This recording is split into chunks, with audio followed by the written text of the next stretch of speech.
بسم اللہ الرحمن الرحیم الحمدللہ رب العالمین الصلاۃ والسلام علی خاتم النبیین اللہم صلی علی سیدنا محمد وعلی آل سیدنا محمد۔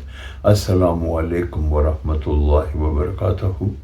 میری آج کی حدیث صحیح مسلم 7500 نمبر۔ رسول اللہ صلی اللہ علیہ وآلہ وسلم نے ارشاد فرمایا، مومن کا معاملہ بھی بڑا عجیب معاملہ ہے، اس کی ہر بات میں خیر ہی خیر ہے، اور یہ مومن کے علاوہ یہ بات اور کسی میں نہیں۔ جب اسے کوئی خوشی ملتی ہے تو وہ شکر ادا کرتا ہے، یہ اس کے لیے خیر ہے، اور جب اسے کوئی مصیبت آتی ہے تو وہ صبر کرتا ہے، اس میں بھی اس کے لیے خیر ہے۔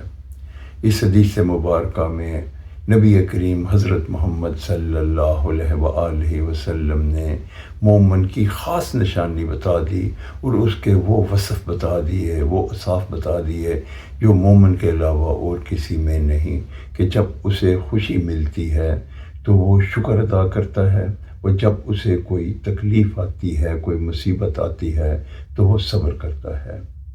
اس حدیث مبارکہ سے ہمیں اس چیز کی آگاہی ہوتی ہے کہ جو بندہ ہر حال میں اللہ سے راضی رہتا ہے، اللہ کا شکر کرتا رہتا ہے، اگر اسے خوشی ملے تو اس پہ بھی وہ اللہ کا شکر کرتا ہے، اور اگر کوئی مشکل آ جائے تو وہ صبر کرتا ہے، تو وہ خاص مومن انسان ہے۔ یہ اوصاف صرف مومن کے ہیں۔ اللہ تعالی ہمیں بھی ان اعمال پہ عمل کرنے کی توفیق عطا فرمائے، کیونکہ اللہ تعالیٰ نے یہ ارشاد فرما دیا ہے کہ تم اگر شکر ادا کرو گے، تم جتنا شکر ادا کرو گے میں تمہیں اتنا ہی زیادہ دوں گا، اور اگر تم مصیبت میں صبر کرو گے تو ان اللہ مع صابرین، اللہ صبر کرنے والوں کے ساتھ ہے، اور جن کے ساتھ اللہ ہوگا ان کو نہ کوئی غم ہوگا نہ کوئی حزن۔ اللہ تعالی ہمیں ان اعمال پہ عمل کرنے کی توفیق عطا فرمائے، آمین یا رب العالمین۔ السلام علیکم ورحمۃ اللہ وبرکاتہ۔